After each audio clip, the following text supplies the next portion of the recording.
শুভেচ্ছা এবং অভিনন্দন জানিয়ে সংক্ষেপে দু একটি কথা আমি বলতে চাচ্ছি। বন্ধুগণ, বাংলাদেশের নাগরিক হিসেবে আমি খুবই বিচলিত হচ্ছি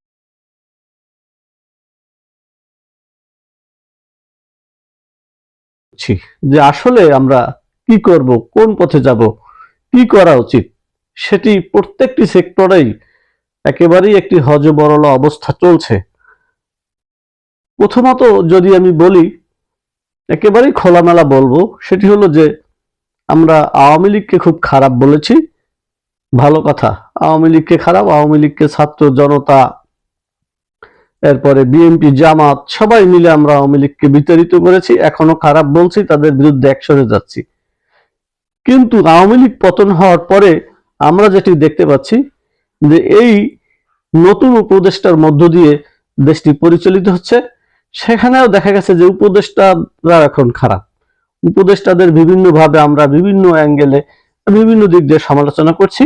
সেখানে প্রধান উপদেষ্টা ডক্টর ইউনূস সাহেব, যিনি নোবেল লরিয়েট, তিনি সারা পৃথিবীর বিখ্যাত একজন লোক এই মুহূর্তে, এবং তিনি হলেন গ্লোবাল সেলিব্রিটি বলা হয়। তেনাকেও কিন্তু আমাদের দেশের মৌলবী আলেম ওলামারা সুদখোর বিভিন্নভাবে কথা বলেন, তাকে খারাপভাবে উপস্থাপন করেন। আবার একদল তাকে ভালোবাসেন, আবার যে হুজুর তাকে সুদখোর বলছিল সেই আবার তার এখন প্রশংসা করছেন। এই একটা টালমাটাল অবস্থা দেখছেন। আবার যে বিএনপি জামাত একই সাথে যুগপদ আন্দোলনের মধ্য দিয়ে ফ্যাসিস্ট সরকারকে বিতাড়িত করার চেষ্টা করছিল, তারাই আবার দেখা গেছে যে জামাত ইসলামী, তারা বলছে একদল খেয়ে গেছে আর একদল খাওয়ার জন্য প্রস্তুত। এ কথা বলার পরে অন্য যারা প্রধান যে দল আছে তারা কিন্তু সেটি নিয়ে কথা বলছে, যে তারা বলছে যে কাদের বলল, অর্থাৎ তারা কিন্তু সেই কথাটি তাদের মাথায় নিয়ে গেছে। তখন তাদের মাথা গরম হয়ে গেছে, তারা আবার জামাতের বিরুদ্ধে কথা বলা শুরু করছে। আবার জামাত ইসলামী কিন্তু আবার বিএনপির বিরুদ্ধে কথা বলা শুরু করছে। এক, দ্বিতীয় কথা হলো যে আলেম শ্রেণীর ভিতরে দেখবেন সেখানে বিভিন্নভাবে আজহারি হুজুর একটা ওয়াজ করলো, রসুল সাল্লাল্লাহু আলাইহি সাল্লামের ব্যাপারে কাউবয় বলল, ওখানে অন্য হুজুর তাকে আবার মুরতাদ কাফের ফতোয়া দিচ্ছে, আবার অন্য হুজুরে বোঝানোর চেষ্টা করছে।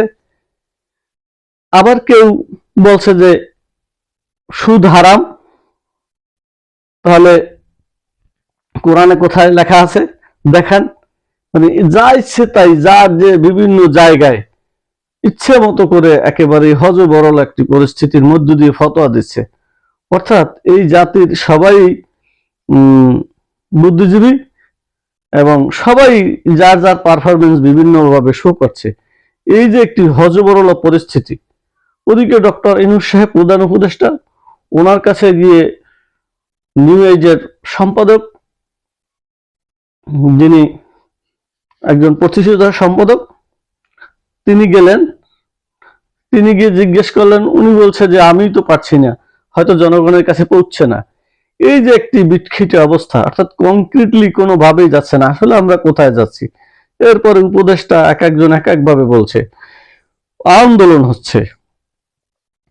আবার পতিত যারা স্বৈরাচার, তারা 2000 অধিক মানুষ হত্যা করেছে এবং ছাত্র জনতার উপরে গুলি চালিয়ে হত্যা করেছে।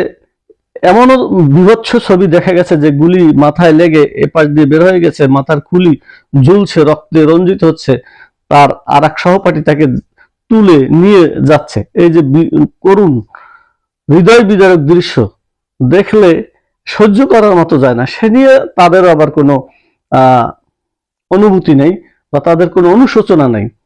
আবার তারা নতুন করে অন্য দলকে কর্তৃপক্ষ বানিয়ে এক ধরনের গৃহযুদ্ধ হুমকি দামকি শুরু করছে। ওদিকে আদালতে কেস হচ্ছে, কিছু লোক জামিন পাচ্ছে, আবার পাচ্ছে না। এই যে একটি অবস্থা, মানে এমন একটি অবস্থা, এখানে আসলে মানে সুস্থ মানুষ যারা দেশকে ভালোবেসে সুস্থভাবে চিন্তা করবে, রাজনীতি করবে, এরকম সুস্থ চিন্তার মানুষ যেখানে বসবাস করতে পারবে, সেরকম পরিস্থিতি কিন্তু বোঝা যাচ্ছে না। একটা অস্বস্তিকর পরিবেশ এবং অসুস্থ পরিবেশের মধ্য দিয়ে যাচ্ছে। তবে এর ইতি টানা হবে কিনা সেটাও কিন্তু আমরা জনগণ হিসেবে জানি না, যে আসলে সুষ্ঠু পরিবেশ কিভাবে আসবে, কিভাবে সম্ভব। এই যে একটি অস্থিতিশীল পরিবেশ, সেটা কি শুধু নির্বাচনের মধ্য দিয়েই সমাধান হবে, নাকি নির্বাচন হলেও একদল জয়ী হলে অন্য দলকে নিষ্পেষিত করবে এবং অন্য দলের কথায়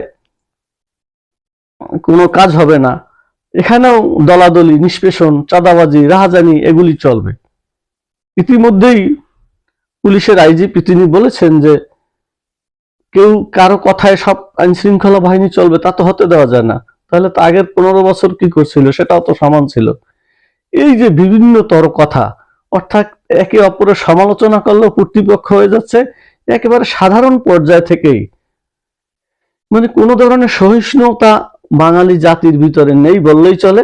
সব জায়গায় অসহিষ্ণু ভাব এবং সব জায়গায় একটা উত্তেজনা, অপকর্ম করার মধ্য দিয়ে নিজেকে উপস্থাপন করার যে ভাব, অর্থাৎ কংক্রিট এবং মৌলিক মাথা ঠান্ডা রেখে চিন্তা করে একটা সুনির্দিষ্ট নীতিমালার দিকে এগিয়ে যাওয়া, যে জাতিগতভাবে ভালো, সেদিকে আমরা বাংলাদেশি মানুষেরা যেতে পারছি না।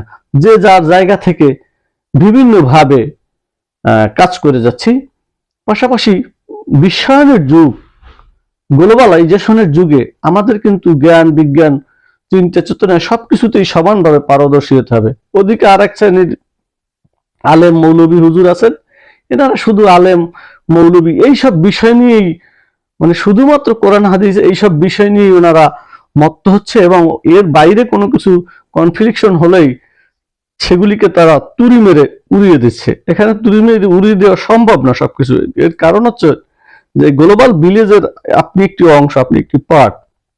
আপনি চাইলেই সারা বিশ্বকে অস্বীকার করতে পারবেন না। এর কারণ হলো আপনি এই মুহূর্তে যে আমার কথাগুলি শুনছেন বা আমাকে দেখছেন এই ভিডিওর মাধ্যমে, এটি কিন্তু গ্লোবালাইজেশনের একটি বড় উদাহরণ।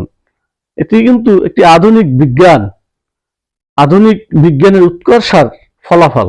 সেটাকে আপনি মানে অস্বীকার করার কোনো উপায় নেই। সেটাকে যদি অস্বীকার করেন তাহলেই দেখবেন যে আপনি পারবেন না অস্বীকার করতে। এবং এটার মধ্য দিয়েই কিন্তু আপনি বিভিন্ন তথ্য উপাত্ত, সেটি ইসলামিক হোক, অন্য ধরনের তথ্য হোক, সেটি আপনার হাতের কাছে থাকে। সে নিয়ে হয়তো আপনি বড় বড় কথা বলেন, ওয়াজ করেন, স্টেজ ভেঙে ফেলতে চান, মাইকের মেগাহার্টজকে উপরে আপনি বক্তব্য দিতে চান। কাজে এই যে একটি হযবরল পরিস্থিতি, এই পরিস্থিতি থেকে বাঙালি জাতি কবে নাগাদ পরিত্রাণ পাবে, সেটি একটি বড় প্রশ্ন।